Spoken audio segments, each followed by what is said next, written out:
За Монгол улсын зээлжих зэрэглэл өнөөдөр одоо тогтвортой буюу бий гэсэн үнэлгээтэй байна. За зээлжих зэрэглэлийн нөлөө болоод хөрөнгө оруулалт татахад голчилж үздэг одоо энэ үзүүлэлтийн тухай дэлгэрэнгүй мэдээллийг үзэгч та бүхэнд тоймч ган зориг хоодоо хүргэх гэж байна. Тэгэхээр манай улс зээлжих зэрэглэлээ 3 агентлагаар тодорхойлуулж байна. Анх бол одоо 2 агентлагтай явж ирсэн. Сүүлийн 3-4 жилийн хугацаанд 3 агентлагийг одоо тодорхойлж байна л да. Ач холбогдлыг даа тайлбарлаж өгөөч. Хөрөнгө оруулалтын орчин бид дэлхийн нийтэд үнэн зөвөөрөө тодорхойлуулж авч чадж байна. За агентлаг дээр бол ерөнхийдөө дэлхийн жишг бол ихэвчлэн улс орнууд бол 2 агентлагаар үйлчлүүлдэг. За яг хөө сүүлд бол одоо 1 агентлаг нэмэгдээд 3 агентлагаар үйлчлүүлсэн байж байгаа. Ер нь бол дэлхийн одоо хөрөнгө оруулагч нар бол тухайн улс оронд одоо хөрөнгө оруулалт хийхдээ хамгийн багадаа одоо 2 агентлагийн үнэлгээг нь авч үздэг. Тийм учраас энэ шаардлагын дагуу манайх бол одоо зээлжих зэрэглэлийнхаа үнэлгээг Standard & Poor's, Moody's, Fitch гэсэн 3 агентлагаар бол үнэлүүлж ингэж явж байгаа. Одоо зээлжих зэрэглэлийг бол би хасах гэж 2 агентлагийн тодорхойлж байна. Moody's бол одоо C ангилалт. Тэгэхээр цаашдаа ямар хүчин зүйлсүүдээс хамаарч манай зээлжих зэрэглэл одоо нэмэгдэх бол хөрөнгө оруулалтыг татахын тулд гол зүйл нь зээлжих зэрэглэлээ сайжруулъя гэдэг зүйлийг л хөрөнгө оруулагч нар, бизнес эрхлэгчид одоо шаардаж шахдаг. За зээлжих зэрэглэл бол одоо маш ач холбогдолтой одоо зүйл. Хэрвээ зээлжих зэрэглэл сайжрах юм бол одоо нэгдүгürt бол гадаадын хөрөнгө оруулагч маш зөв сигналыг өгдөг. Тэр бол яг үгээр ерөнхийдөө тухайн оронд одоо хөрөнгө оруулалт хийхэд бол одоо хууль эрх зүйн орчин зүгээр юм байна. За хүүгийн төвшин одоо бага байна. За одоо өөр юу гэдэг ингээ бизнесийн орчин сайн байна гэх мэтлэн бас сайн дахиад өгдөг. За нөгөө талаас бол яг үгээр тухайн орны засгийн газар, тухайн орны хувийн эвслүүдэд бол гадаадаас хөрөнгө оруулалт босгох чухал ач холбогдол. Зээлжих зэрэг сайжрахын хэрээр гадаадаас хөрөнгө оруулалт орж ирэх одоо хүүгийн төвшин буурч ирдэг. Хүүгийн төвшин буурч ирнэ гэдэг маань бол зардал буурах одоо тохиолж байгаа шүү дээ, тийм ээ. Тэгэхээр бол энэ зүгээр 2 ач холбогдлыг хэлэхэд ийм ач холбогдол. За энэ 3 агентлагийн хувьд бол ер нь бол нэг 3 юмыг л бол хилээд байж байгаа. За нэгдүгürt бол яг хөө улс төр эдийн засгийн тогтворгүй байдал бол одоо гол хүчин зүйл нөлөөлж байна. Шийдвэр гаргагч нарын одоо шийдвэрүүд нь бол ойрхон өөрчлөгдөж байна. Бодлогын тогтворгүй байдал их нөлөөлж байна гэдэг. Засаг төр улс төрийн тогтворгүй байдал засаг олон удаа солигдож байна. За хоёр дахь байдал бол гадаад өр. За гадаад өр бол маш өндөр хэмжээнд хүрчихсэн байж байна. За тэгэхээр энэ гадаад өрөө бол одоо буулгах асуудал гарцаа ахгүй. За 3 дугаарт бол төсвийн алдагдал. Төсвийн алдагдлаа одоо бууруулах. Ер нь бол дэлхийн нийт жишгт бол төсвийн алдагдал GDP-гийн харьцаа бол 2% бол одоо нормал хэмжээнд гэж үздэг. Гэтэл бол одоо манайх чи 9.8% явж шít. Тэгэхээр бол энийг бол гарцаах үе шаттайгаар ингэж бууруулах юм шаардлага. За энэ хүрээнд бол яг үгээр энэ агентлагууд маань ерөнхийдөө зээлжих зэрэглэлээ сайжруулахын тулд ямар макро зохистой бодлогыг авч хэрэгжүүл гэж бидэнд хэлээд байгаа хэрэг. За нэгдүгürt бол одоо энэ үе шаттайгаар сая манай засгийн газар бол IMF-тэй бол одоо хөтөлбөр хэрэгжүүлэхээр болсон тийм. Энэ 3 жилийн хөтөлбөрийн хүрээнд бол яг үгээр төсвийн алдагдал бол 5% руу орох ёстой. За энийгээ бол одоо хэрэгжүүл биелүүлж байгаа. За мөн гадаад өрийг одоо тодорхой хэмжээнд зохистой буулгах гэсэн шаардлага байна. За тэрийг буулгаж одоо юу. За 3 дахь байдал нь бол институцийнхаа одоо засаглалаа сайжруулаа тий.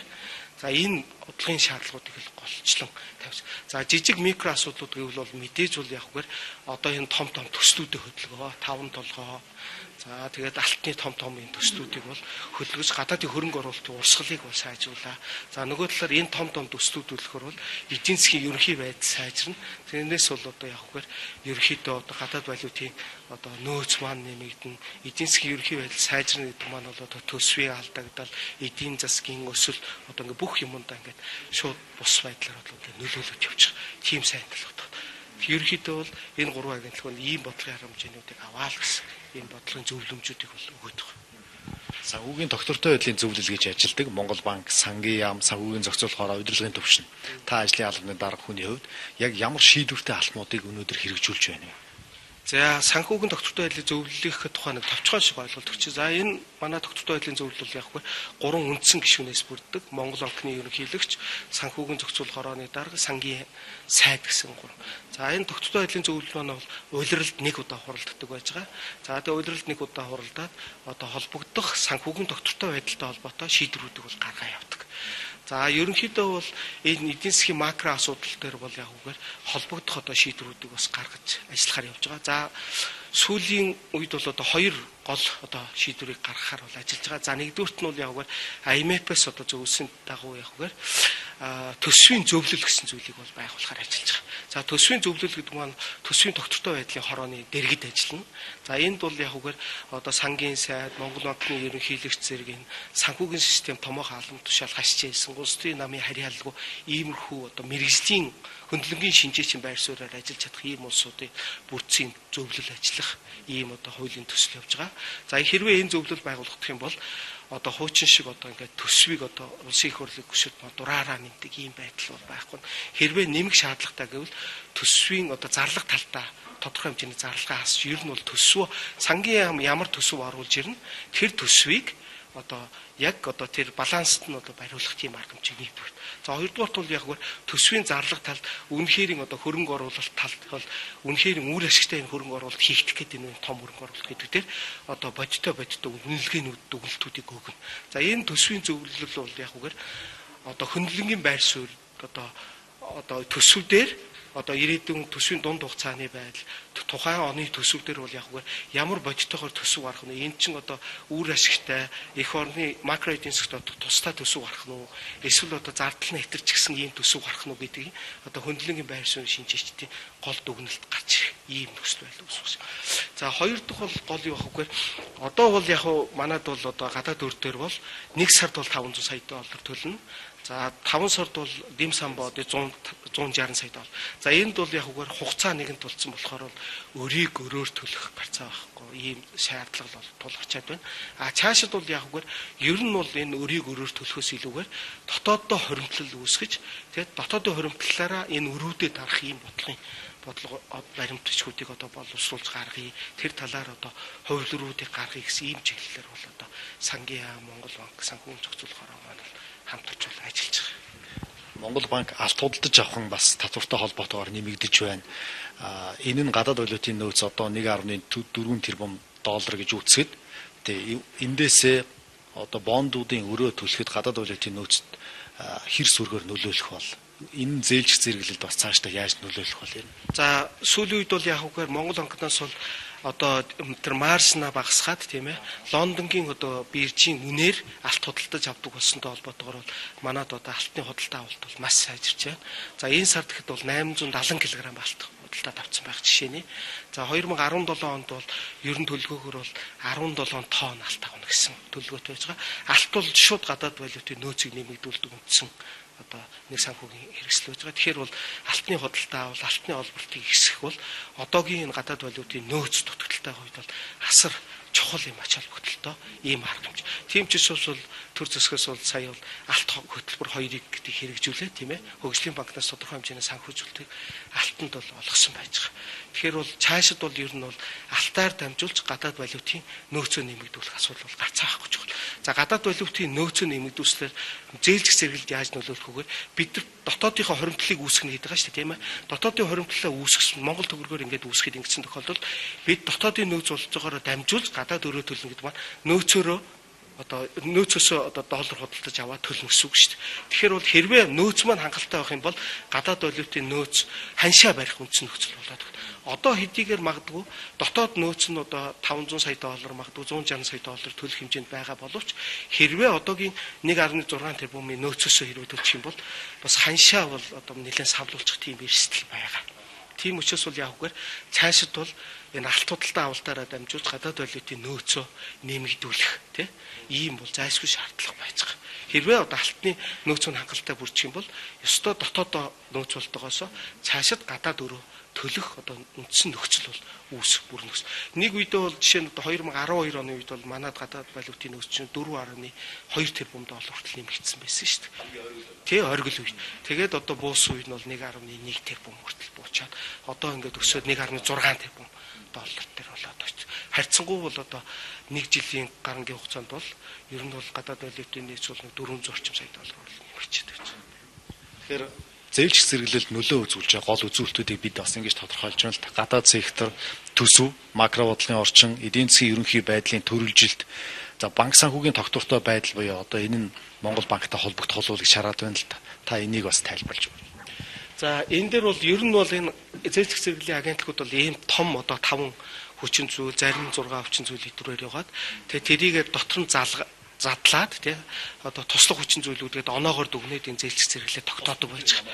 Тэгээ тус бүрд нь оноогоор дүгнээд нийт оноогоо гаргаад тэгээд зээлч зэрэглээ тогтоодог байж байгаа. За энэ дөр бол ерөнхийдөө бол тухайн орны одоо эдийн засгийн ерөнхий дүр төрхийг гаргаж ирэхийн тулд ийм том таван хүчин зүйлээр бол авч үздэг. За жишээ нь одоо банк санхүүгийн салбарын тогтвортой байдал гэдэг дээр бол Монгол банкнаас хамаарх ажлууд бол маш их байж байгаа. За үүний нэг нь бол AQR гэх тий активын чанарын асуудал. За энэ дөр бол одоо хийгдээд бол ерөнхийдөө дууссан. Тэг анх удаа Монголд бол хийгдэж байгаа.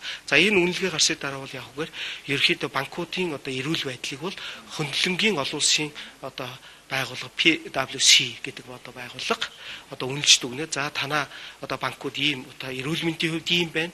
Цаашид бол одоо хэвийн хэмжээ, зохистой харьцаагаа хангаж ажиллахын тулд ийм хэмжээний одоо санхүүгийн нөөц шаардлагатай байна гэдэг тодорхойлтыг гаргаж ирнэ. За энийг гаргаж ирсний дараа бол банкудаа бид нар бол ерөнхийдөө 6 сарын хугацаа өгнө.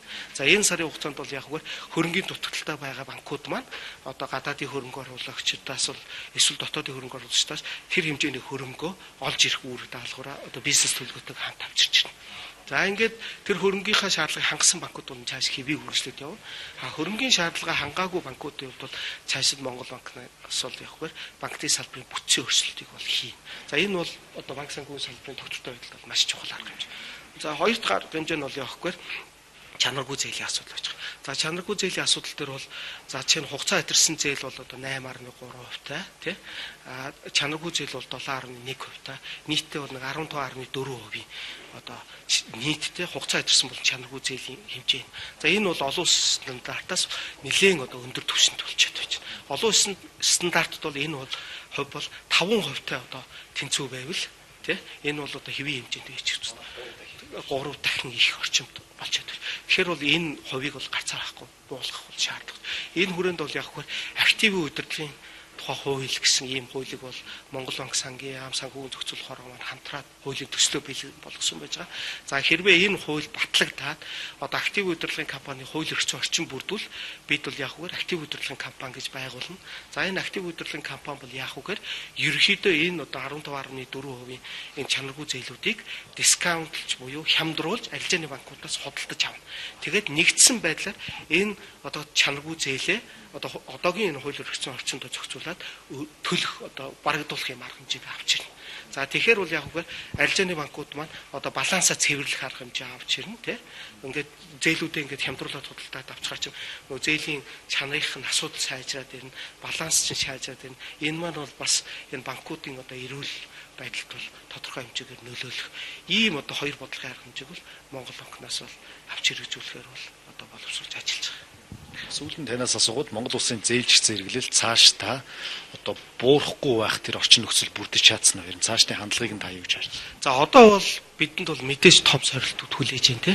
За нэгдүгээр асуудал за хамгийн гол одоо сорилтууд бол яг үгээр хоёр сорилт байна. За нэг нь бол төсвийн алдагдал байна. 9% байна. За энийгээ бол одоо 5% руугаа буулгаад цаашид бүр 2% руугаа. За ялангуяа одоо манайх шиг юм гадаад өртөө байгаа орны үед бол төсвийн алдагдал гэхээсээ илүү төсвийн одоо илүүдлийг үүсгэж тэр илүүдлээрээ одоо тэр гадаад өрөө дарах юм байна. За хоёр дахь асуудал бол яг үгээр мэдээж гадаад өр тий. За гурав дахь бүр том асуудал бол яг үгээр улс төр засаглалын тогтвортой байдал.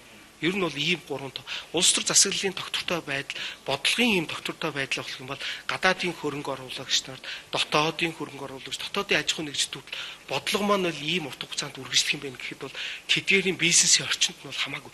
Одоо маргааш юу болох гэдэг нь мэдэхгүй орчинд бол бизнес явуулахад бол туйлын хүнд ийм байдал байгаад байна. Ийм гурван зүйлээ л одоо сайжруулах юм бол ер нь заашд бол манай одоо юу юм зээлзэх зэрэглэлөө сайжрах бол бүрэн нөхцөл байдалтай байгаа. За хамгийн сүүлд бол жишээ нь одоо Германы нийт эдийн засгч бол ирээд бол танай орны хувьд бол одоо макро эдийн засгийн ер нь улс одоо эдийн засгийн ерхий потенциал нөхцөл бол асар өндөрөө. Та нарын бол ер нь бол энэ засаглалын тогтворгүй байдал энэ уул уурхайн салбарын хувьд ялангуяа төрийн өмчийн оролцооныхаа засаглалын асуудлыг сайжруулах юм бол танай эдийн засаг бол маш түргэн хугацаанд одоо босох бүрэн болцоо бий гэсэн ийм бол дүгнэлтийг бол өгчөөд байж байгаа. Тэгэхээр бол одоо манай төр засгаас энэ улсын намууд бонд энэ гурван одоо гол бодлого дээр л одоо анхаарал ажиллах юм бол ер нь зээлзэх зэрэглэлээ сайжрах бүрэн болцоо бий. Зээлзэх зэрэглэлийн талаар тодорхой мэдээлэл өгч ярилцсан танд баярлалаа. Ажлын амжилт хүсье. За баярлалаа.